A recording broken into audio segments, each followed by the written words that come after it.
Welcome back to my stand-up channel.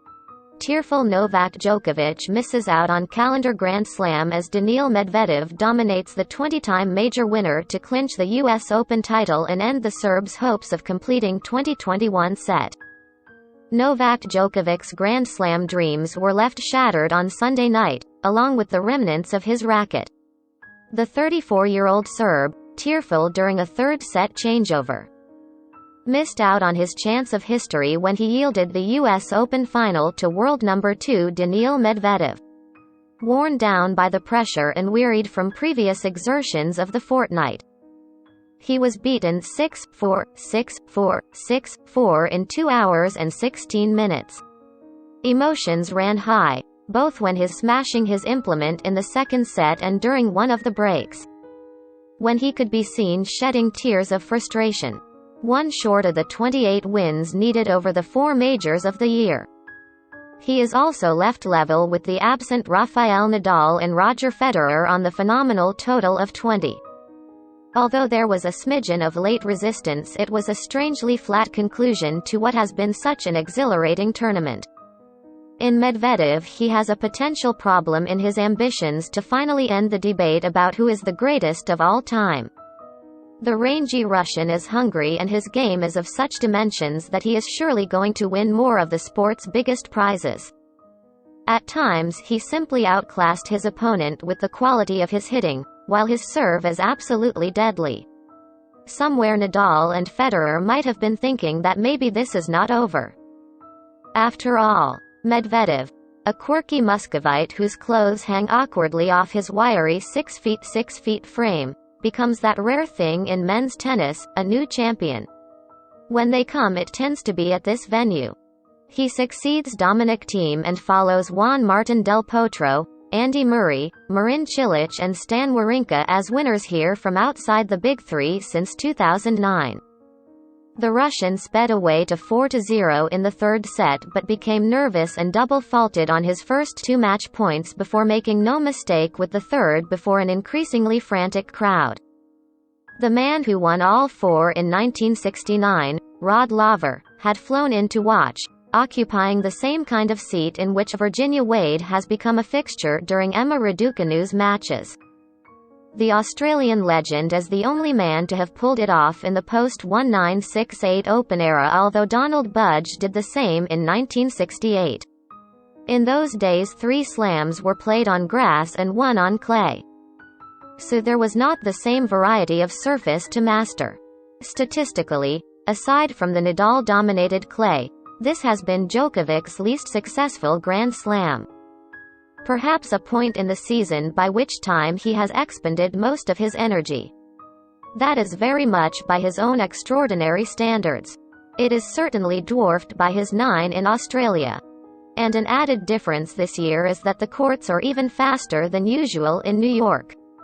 This would suit Medvedev, especially with a serve that, without much fanfare, has become as potent as any shot in the men's game. His modus operandi is to run through his service games at a fair lick, therefore piling the pressure on opponents to hold their own. As if there was not enough pressure on Djokovic at the start, given what was at stake. It has also been a peculiar feature of this tournament that he has made terrible starts. He was only the second player in tennis history to have dropped the first set in 4 of his matches and still made the final. Therefore it was no surprise that Medvedev was an early opening. And in the first game he was helped to a break by a Djokovic double fault. He then had 2 break points to make it 3-0, but could not give himself the cushion. In February's Australian Open final between the same players, the Russian was starting to be in the ascendancy until the first pinch point arrived late in the first set before he subsided. It was therefore a warning when at 5-4 he stepped up to serve it out in undramatic fashion. Ominously, at that stage he had won every point on first serve and only 3 on his second. Djokovic bounced back in typical fashion early in the second, but it was now that he was starting to boil over, his frustration finally ignited by the failure to convert 3 break points. In the fourth game he obliterated his racket by smashing it repeatedly into the ground to earn a code violation. Being out-traded from the baseline in the next game, the damage was compounded by him being broken. The Medvedev forehand would not win high marks for artistry, but that, too, is a fearsome piece of artillery. Medvedev reached set point, only to attempt a horrible drop shot that sat up waiting to be smacked away. Yet the best the world number one could do was bat it, lamely, into the tramlines. As in the French Open final, against Stefanos Tsitsipas, he would need to come back from 2 sets down. Standing almost halfway back to Manhattan to receive serve he broke at the start of the third. With Djokovic's body language starting to sag and chances to bounce back going begging. Given the modern ways of tennis, it was a surprise he did not leave the court between sets. You could only wonder if he sensed that the game was up. Resignation is something that you so rarely see with the 34-year-old Serb. Yet there was an air of that as Medvedev broke him for a second time to give himself the luxury of a cushioned lead. Afterwards, Djokovic tried to hold back more tears as he thanked the crowd for a level of support that he is not used to receiving. Tonight, even though I have not won the match, my heart is filled with joy because you guys made me feel very special on the court. I've never felt this in New York. Congratulations to Daniil. Amazing match and amazing tournament. If there's anyone who deserves a Grand Slam title right now, it's you.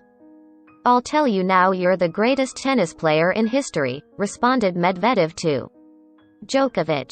Source: dailymail.co.uk. Please like, share and subscribe. Thank you for watching.